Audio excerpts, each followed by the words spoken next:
shamarran humbannaa nuti sin jaalanna hortee warra guddaa ilmaan abbaa gadaa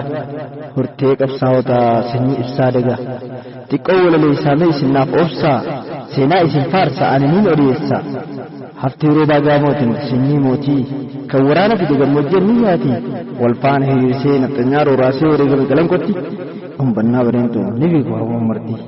yaa ilmaan sooreysaa habi bushraa annaa kakkaan iswaaree collee niyyaa qabnaa isaanirraa biqillee wahii sabajannaa araarsa abbaa humnaa kan hunda qabna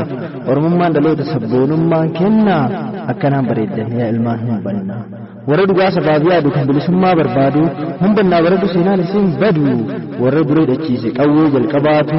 sanyii daraartuu boonaatti mataa wal qabadhu tantoo maashkilaashuu aanaa gureewattu shamarree humbannaati deemiti qoradhu humbanna ta'uudhaaf rabbi galatu humbannu takkaan isin eebbisa yaa shamarran humbannaa dhiira qaamaan fayyaa amallisii nagaa kan ammaas jabeessu islaamummaatiyyaa kan dhiigaaf hadoodu oromticha ayyaa rabbi siifaa kennu shaggee dubraniyyaa rabbi siifaa kennu shaggee dubraniyyaa hangafni alaa abbayii ha'anniyyaa warra biduu dhiira sabaaf hin taane rabbi siniin haa bidu qashtii dhiiga kootii kooddee to'anniyyitti intala warra biduu hangafa anniyyaati takka siin hingitu jaalalaaf sabboonummaaf kan nama barsiiftu rakkoo fi bal'oo irrattis obsitee jiraattu shamarree biduuti aabboo kee gaafadhu qashtii warra maccaa yaa dubree manaacaa osoo manaa qabuu meeqaas si barbaada barsuma harkatoof hunduu gaggaafata ilma sirraa dhalchuuf hedduu karoorfata akka sirraa dhalu sabboonticha leenca akka sirraa dhalu sabboonticha leenca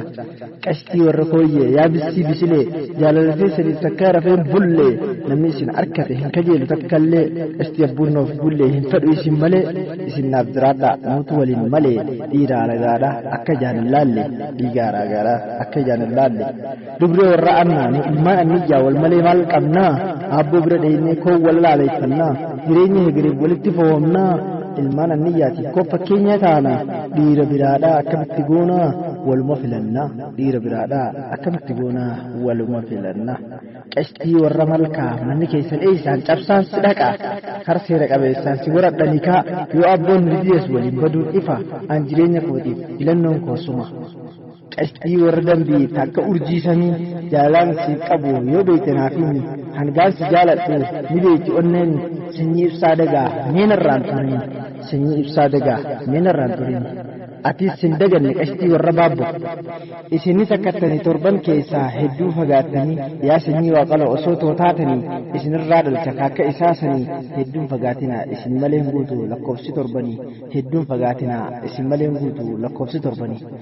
osoo naaf taate shari'aan keenya anumaa fayyamtee torban anniyyaa irraa takka takkaan kutee jiruuf jireenya koof hedduunaaf dabarte jannata duniyaa qalbii gammachiiftee walitti qananiinee jannata aakiraas walumaan arkannee ilma ilmoo guddisaa diinarra guddifnee sabboonaa abboos ilmaan koo dhaalchiifnee duniyaaf aakirattis waliin qananiine fixuu hin danda'u awwaa'ee keessanii nagaan jiraadhaa hundumti keessanii nagaan jiraadhaa hundumti keessanii